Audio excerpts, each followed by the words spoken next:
in a field near Hailsham for 3 days and 3 nights only. Welcome to the Strange Games Festival. You are listening to SGFR, the podcast radio station for the festival. Your twice daily roundup of war stories and highlights of future glories. Live on Discord and at your beck and call on Mixcloud.com.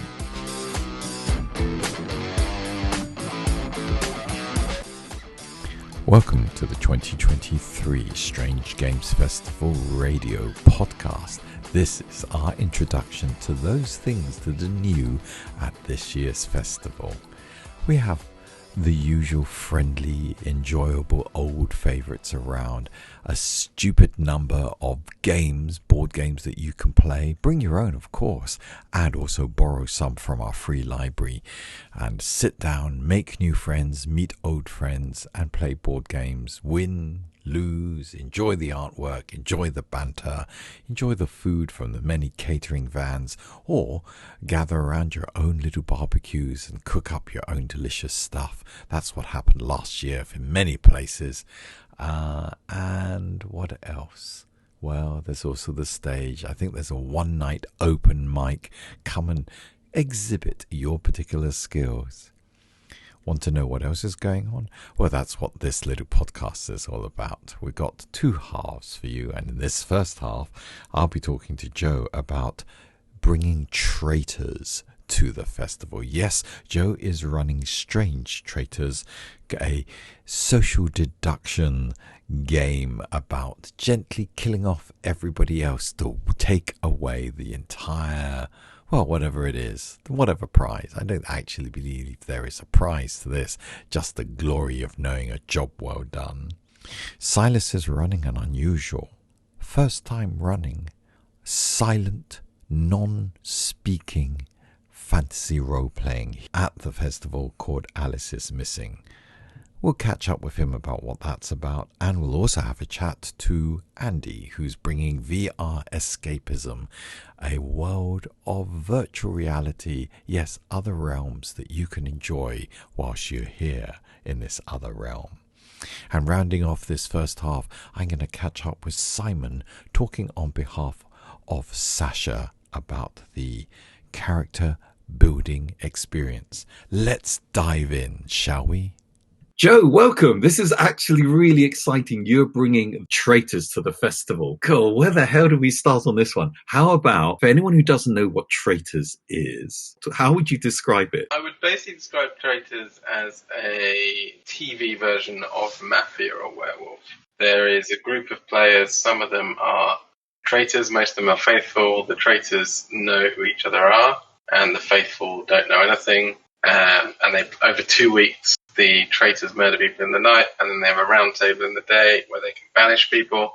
So it's a bit like Werewolf, a bit like a very simple Blood on the Clock Tower sort of thing.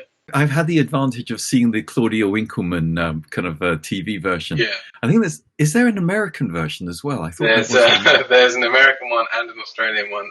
The Australian one has actually just gone out on iPlayer. I have to say I've watched all of them, and I plan on continuing to watch all of them. They all have something about them that I quite like.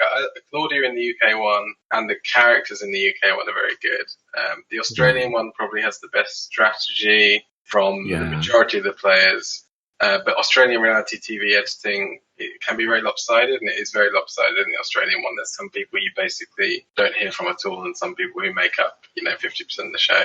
But that's what Australian reality TV is like. And then the American one has some players from a show called Survivor that I really like. So I enjoy watching it for that. And the host in that one is Alan Cumming, and he plays it as a character rather than as a presenter, which is a very interesting take. So are you going to be channeling Alan Cumming yourself? I think I'll be more of a Claudia, sort of Claudia sort of is on the faithful side a bit, I think. She doesn't help her or anything, but she's very much, everything she says is like willing the faithful on, which I think is quite fun. Whereas Alan Cumming is sort of like a Bond villain. What's the inspiration? Why bring this to the festival, Joe? I think I just really enjoyed it as a TV show, and I like the idea of a long-running game. I've played like Don't Get Got over a weekend before. I like the idea of playing games while another game is going on as well. And it just seems a really easy one to adapt because you've got, days and nights at the festival, so it seems quite straightforward. And it brings something different. I didn't want to do it if it wasn't going to be, if it was just going to be like a simpler werewolf, I think it would have been pointless. But the fact that you start it on Friday night and end it on Sunday night, and you could be walking around the festival and sort of bump into other people from the game, I think that definitely adds something. Because I see from the schedule that there are something like a couple of formal meetings each day, as well as the chance meetings. How many people are you playing this for, and what kind of commitment will they need? Yeah, so we've got it scheduled for an introduction session on Friday evening. Yeah. Then Saturday there's a morning briefing, and then it's a round table in the evening. Yeah. And on Sunday there's a morning briefing and then a round table that will last till the game is over. So that will be that's scheduled to be at like 9ish and then 6ish, so that anyone doing RPG sessions should be able to start them at 10 or finish them at 6, which is when they normally slot it in for. Yeah. So I'm really hoping that it won't sort of get in the way of whatever people want to do outside of it. A number of people, I think I'm aiming for about 16. I need to do a bit of maths just to check that's not going to be way too many or way too few. I think it's probably going to be around there. It means we're probably doing a fair few round tables on the Sunday to get to the game end, but I think that's okay. Once you've been killed, is that it? You're completely out of the game, aren't you? Yeah, I'm trying to think of a way. So, a TV show, we already mentioned Survivor. So one of the things I really like about that is the players that get eliminated make up the jury and actually end up deciding who wins. Now, I don't want to make the eliminated players that powerful, but I definitely want to give them an incentive to come back on the Sunday if they've already been killed. Yeah. Maybe they're the tiebreaker, or something like that. I'm going to try and think of something. I would like everyone to be there on the final session. I think having some input into the game, because I do like the way Blood on the Clock Tower does it, where you get the ghost vote, because it's not powerful because you only get to vote once, but actually that single vote makes it more important. So maybe I'll just steal that idea. Actually, now I've said that out there. I was thinking Blood of the Clock Tower as well, and the ghost feature, because I've been in 1 or 2 werewolf games where the players have just whittled down and it ends up being a very small game at the end. Yeah, and I think it can be quite sad with werewolf when the people who've been eliminated sort of wander off and don't even really come back to find out who won, or like it doesn't really mean anything to them who won because they haven't actually experienced the game. They just walked off. If you get killed quite late on, you might stick around to see what happens. But if you're one of the first to go, you're sort of actually kind of happy that your schedule's just freed up for an hour, so you just sort of leave and don't think about it again. I'm also considering, because someone will die first night on the Friday, I think I'm going to give them fairly early. I'm going to give them some, if they want to, basically, if they want to carry on playing, I'm going to give them maybe a power, like possibly they can attend every round table, and if they write someone's name down, it actually protects that person, something like that. So that someone who signs up for a 3-day experience doesn't basically get to do the introductions and then die. So outside of the official meetups, there's basically going to be challenges, a bit like the challenges in the show, but they're going to be a lot less commitment, and they're actually going to have a sort of game reason to exist as well. So one of the things I did want to sort of remove from the game was like challenges for the sake of challenge. So the challenges here are going to be, there's going to actually be 3 different things going on during the day. So there's going to be a challenge for the faithful. It's going to be straightforward. It would take, maybe 10 minutes. It's not going to ruin your day. And that would get them a little bit of information maybe about the traitors, maybe who a traitor voted for the night before, maybe if any traitors were sat together. Again, sort of pulling some of the things that Blood on the Clock Tower uses. Just a small, it's not going to give away the traitor's identity, but it just gives them something to go on. I think that's a brilliant idea. Cheers. That's really cool. What should people, if they're going to sign up for it, what kind of commitment, what kind of attitude, what kind of clothing, what kind of protective talismans should they bring along? I don't think you need to bring anything. We're going to keep it sort of as low tech as possible. You need to sort of have a charged phone, because if I need to sort of change rules on the fly, if I decide, I'm sort of like, as I run it, if I decide to change something, I might need to talk to someone over Discord. That could be everyone at once. That could be a specific player. And I'm not going to be able to just find them. Don't sign up unless you are going to come to every session, if you go all the way to the end, or if you aren't going to have a charged phone, and then there's going to be a point where I sort of have to get in touch with you and you can't. But really the commitment, I'm trying to keep it fairly light. As I say, the challenges that people have to do will be very low. low requirement, low effort. And my idea is that it basically shouldn't impact anything else you want to do at the festival. It shouldn't take you away from anything else you would have done if it wasn't there. It's just sort of like an overlay that makes the festival better. Basically, when you sign up, there'll be a questionnaire like they would do on the. They do it a bit on the TV show. Like everyone sits down on the first night with Claudia and they answer questions. And one of those questions is, like Claudia asked, is going to be, do you want to be a traitor? Now, that doesn't mean I'm only going to choose people who say yes. It's certainly an interesting question to ask. Yeah, so there's going to be a questionnaire, so we've got 2 weeks for that. And also I'm going to have a channel on the Discord, so it's to join that because, until after the introduction session on Friday night, there will be no traitors, so everyone can just talk openly and get to know each other, and that also should hopefully improve the game a bit if people have chatted a bit beforehand. Well, I think this is inspired, Joe. I'm really looking forward to see how it plays out. Is there anything else you need people to know, Joe? No, I don't think so. Just I'm hoping, if it goes well, I'm hoping that I'll just basically keep running it because I plan on going to the festival pretty much every year. So hopefully there was a bit of when I suggested it, I think Simon was keen to try and make it a sort of something that can have an audience and everyone can get involved with. And I felt like for a first version that might be a bit too much pressure, but maybe next year we can turn it into a slightly more of a spectacle. SGFR, the podcast radio channel for the Strange Games Festival, live on Discord and on mixcloud.com/Strange Games Festival Radio.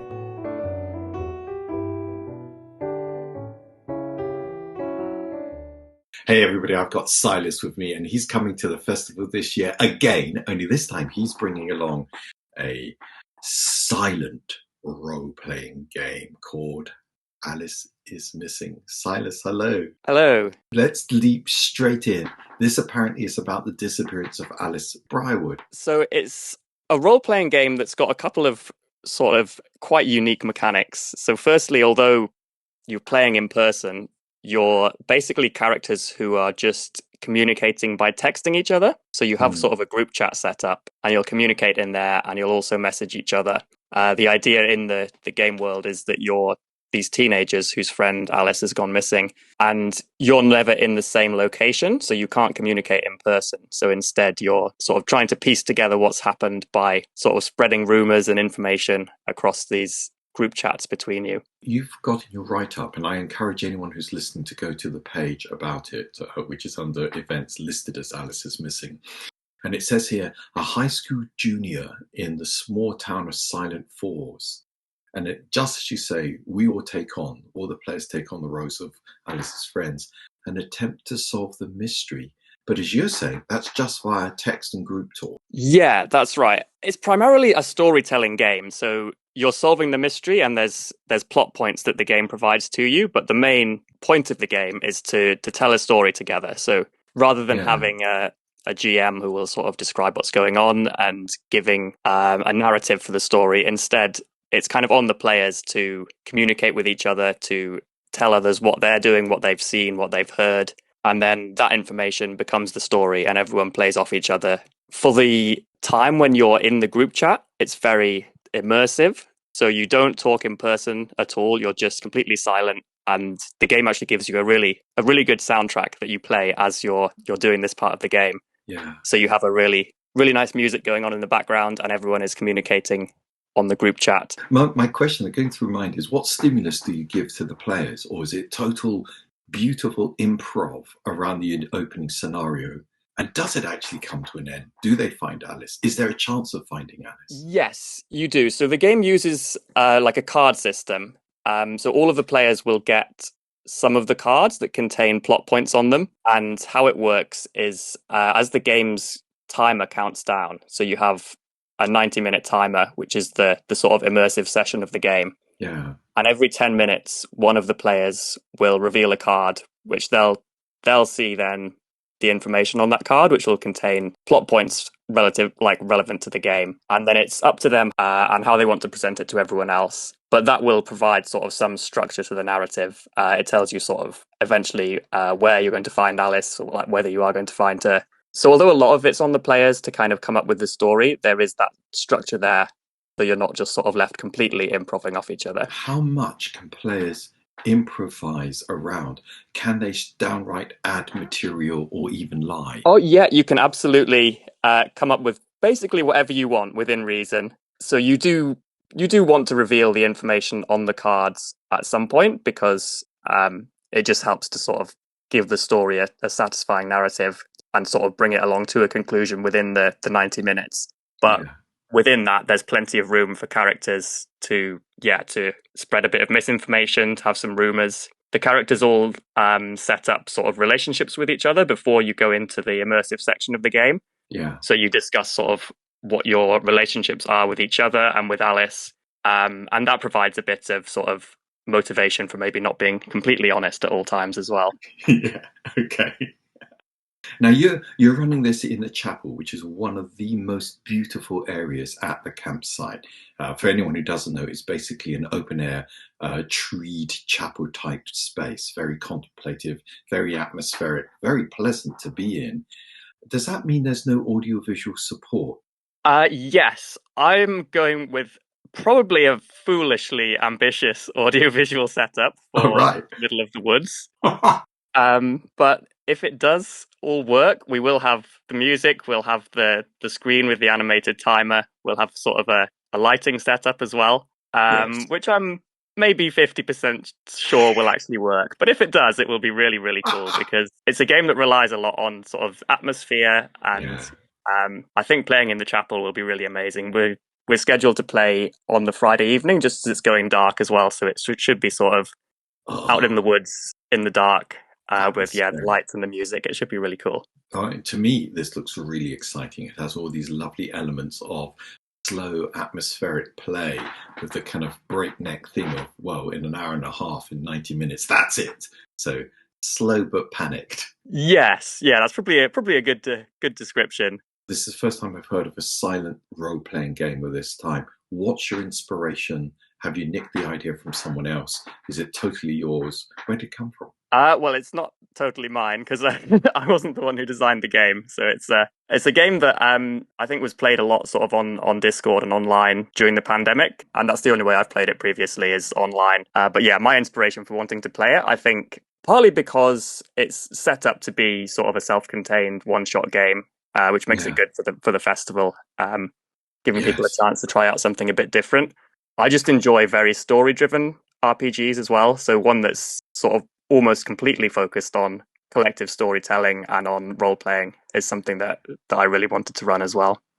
Is there anything else we need to let people know about this? I mean, there are a few sort of things people need to keep in mind if they're interested in playing. Obviously, they do need to have a phone, because it is going to be using a group chat, so you'd need to make sure that they've got their phone, that it'll work, it will be connected to the internet, and will be charged enough to play all evening on the Friday. And also just a sort of a warning on the content as well, because it's quite it's got themes that sort of aren't suitable probably for under 18s, and maybe aren't sort of what everyone would be looking for in an RPG. So there's things sort of around maybe grief or death or violence, kind of family dynamics, missing person. And because the game is set sort of in a real world setting and modern day as well, it's maybe sort of a bit more intense than it would be in some other games. So that's not going to be for everyone as well. So that's something worth keeping in mind. I mean, previously on the show, we've talked many times about the X card system and other safety tools, and I can see from the write-up you'll be using that as well. So if anyone is joining and gets triggered, you're going to be able to respond. But it's really good. Yeah, absolutely. We'll be using an X card and lines and veils as well. And obviously, before the game, with whatever group of people are interested in playing, we'll discuss sort of what we're looking for from the game, and we can absolutely tailor it to the group that ends up playing. This is great. You're all in safe hands if you do a game with Silas. It sounds like you really have thought this through. Don't give any spoilers, but if there are 3 words that would really be the perfect advert, what 3 words would they be? Yeah, I won't give away any of the sort of plot points at all, but I'd say it's atmospheric, it's emotional, and immersive. I see from the site that booking is likely to open at 10 a.m. on Friday. A lot of activities are going to be pre-bookable through the website.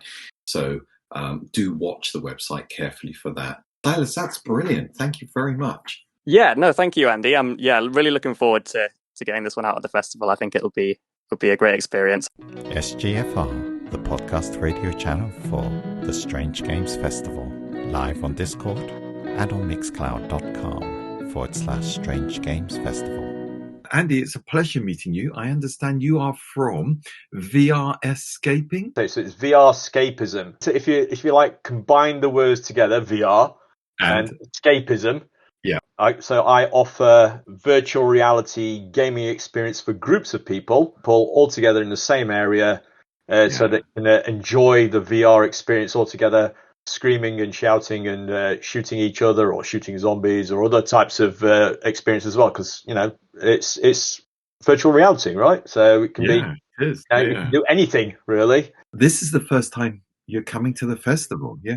So it's the group gaming is the more interesting aspect of it. So there's a lot of discussion in the arcade business about the concept of going out as a group of people to enjoy something together rather than individual gaming at home. Because obviously, you've got multiplayer games that you can play online, but it's a totally different thing when you're in the same space. It's the fact that you're all together in the same area and you can discuss real time. It is different when you're all together in the same place. Yeah, especially when it comes to choosing how to play and also debriefing over a nice cuppa afterwards or a nice a pint or whatever. Yeah, indeed. Take us through it, if you will. How do people choose what to do? Well, you've got different types of ways you can set up. If you have a group of 4, then you can all play a team game together. There's different types of games, and also you got games where you can actually fight against each other as well. So like player against player. So that's obviously people playing computer games, fine. Yep. You're not using physically your body. In these games, you are physically using your body, trying to avoid things. You're trying to hit zombies, shoot zombies, or avoid bullets or whatever you're trying to do. So. And in the escape room games, you are moving around trying to actually solve puzzles in virtual reality. So there's different types of games. I will be providing a booking link, and in the booking link, you can also go on my website. You can also then have a look at some of the games that I can offer for that. That's good. As you turn up the session, I can say what you want to play, and then we can just kick the game off. If you're a group of 4. As I said, that's the best way to play it as a group of 4. Some of the games you can play individually as a standalone game, but it's again that you can do at home. Because there is a price to this, which we have listed on the website against the time. But before we get into that, I'd like to go further into what you're offering. Because looking at the web page you have where you've listed the games, you got titles like Rich's Plank Experience. Which you're listing there as exhilaration, fear, and laughter. There's a shoot 'em up zombie in Arizona Sunshine. There's some classic shoot 'em up military FPS type thing. A Tag Tower. What's this? Pure Adrenaline. Is that some sort of race game? No. It's a Tag Tower. It's a player versus player. It's a PvP game. Gotcha. Player versus player. So you are using the towers in effect to actually hide from the other thing. So again, it's like they're all ways to get a bit more physical activity into your game. Now, for example, there's also rhythm games. So if you've heard of Beat Saber and those type of things, but these are team rhythm games. So you're playing 3 or 4 players together, and you're playing against each other in effect to get the best score in a specific rhythm game in effect. So that's like rhythmatic 2, those types of games. And Eclipse, which is if you're going to have a look in the Eclipse, which is a space-based escape room, which is, it's more slow-paced. You're not talking adrenaline here. You're talking slow-paced, trying to get through, working through puzzles and stuff. So again, that's depending on the type of people that want to play. You can have the player versus player games, standalone games. This is good to hear. There's a wide variety there. Just a quick glance at the website, there's something like 20 to 30 titles of games there. which is quite a choice. Do you have a favorite game that you'd recommend for board gamers and or traitor dynamic kind of werewolvers who come to you as a group of 4? So the one that I recommend the most, and the one I've played the most myself, is Propagation Top Squad. And the reason why I'd say that is because if you go to somewhere like a VR arcade that exists at a location, right? And they all have these type of games where you are fighting a zombie horde, in effect, just as a wave game, right? So you're just fighting waves and waves of zombies. This has an actual mission behind it. So you've got to get from one place to the end of the game within a certain time limit, doing things on the way. And you have various types of location, various types of atmospheres, and different types of weaponry. And it's that type of thing that gives you that variation. And, it's I found that it's out of all the games that I played and the ones that I offer, and most of the times when I've got different types of groups playing it, it's the one that elicits most visceral type reactions. I'm not talking about even teenagers. Yeah. I've seen teenage guys and girls screaming when they're getting attacked by zombies in this game. Let's talk money, if we may, because the listings here are basically broken up into periods of time. Yes, indeed. So, do you want to take us through that? Yeah. So we have the bronze offering, which is £5 for 15 minutes, and that's per person, presumably. That's per person, yeah. So that's that is pure gaming. So you definitely be playing for 15 minutes. And then the next band up would be silver, which is £10, which is for half an hour. And then for £15, it will be the gold offering, which will be 45 minutes. To get the best experience, I would suggest going for the half an hour is probably like your sweet spot for gaming, especially if you've not done VR before. As you're offering these kind of 15-minute, 30-minute and 45-minute slots plus prep time, that gives you a little bit of a challenge on scheduling, doesn't it? Did you say you got an online scheduling system for it? Yes, indeed. We've got an online booking system. That will be available before the event. So you're in on the Saturday, and I've got you written down as a slot opening up at 1 p.m. and just going into the evening, probably shutting shop at 9 p.m. Does that sound right? That is correct, yeah. As I said, come down, enjoy shooting each other. All the zombies, depending on the way you want to play, right? Or from what you're saying, there are some games there you don't have to shoot people for. Indeed. There are those the more puzzle games. That sounds really good, Andy. Thank you very much. SGFR, the podcast radio channel for the Strange Games Festival, live on Discord and on mixcloud.com/Strange Games Festival Radio.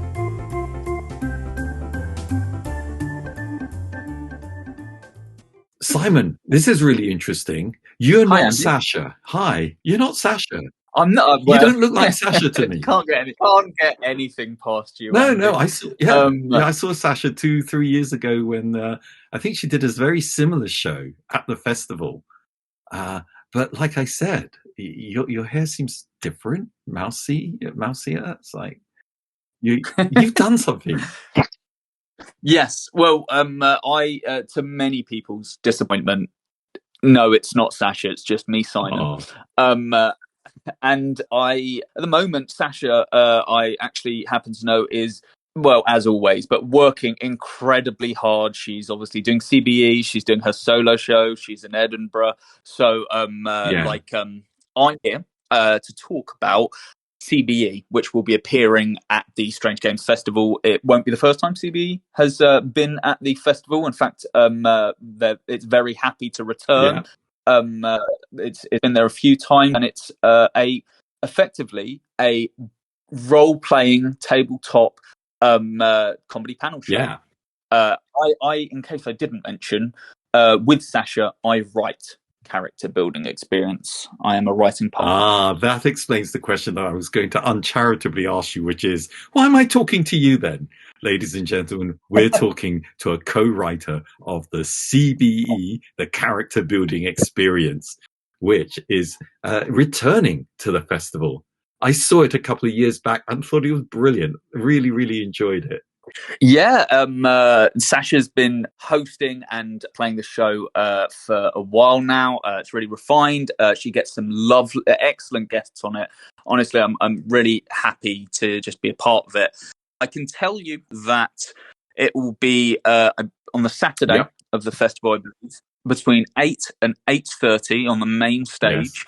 Yes. And this particular show will be featuring comedians Sammy Lee and James Benison and other board gamey funny comics. That's cool. So James Benison I know of. He's a GM, DM, Dungeon Master, Games Master of some repute within his own lunchtime.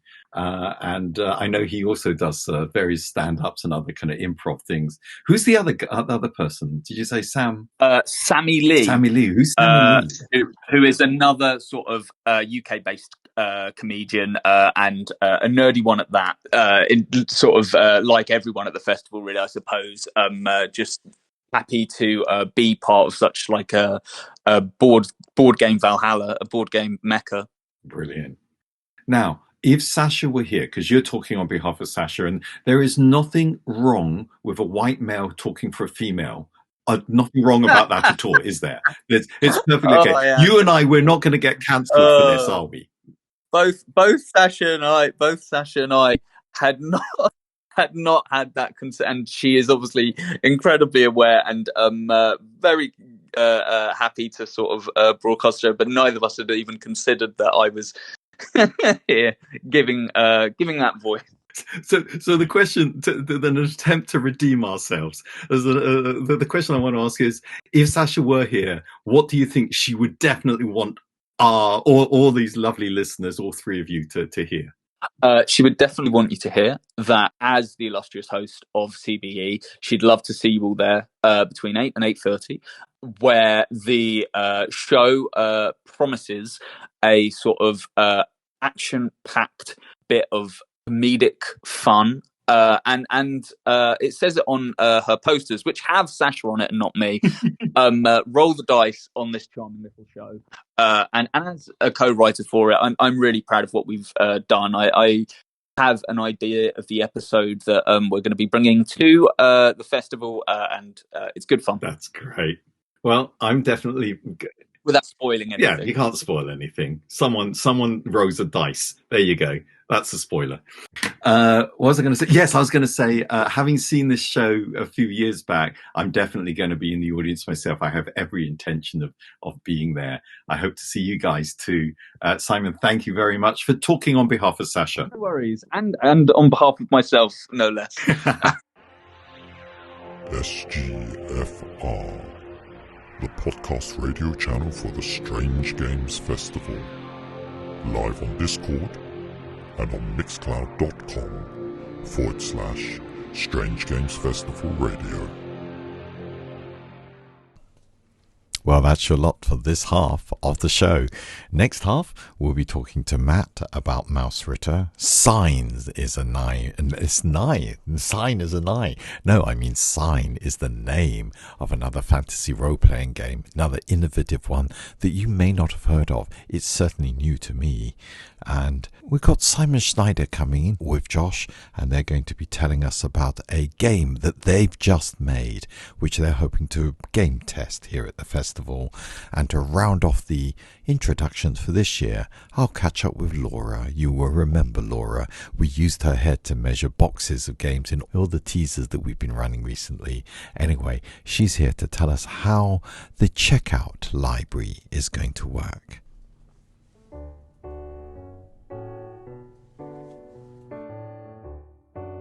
You've been listening to SGFR, the podcast radio channel for the Strange Games Festival. Your hosts have been Andy, Craig, Laura and Hydra.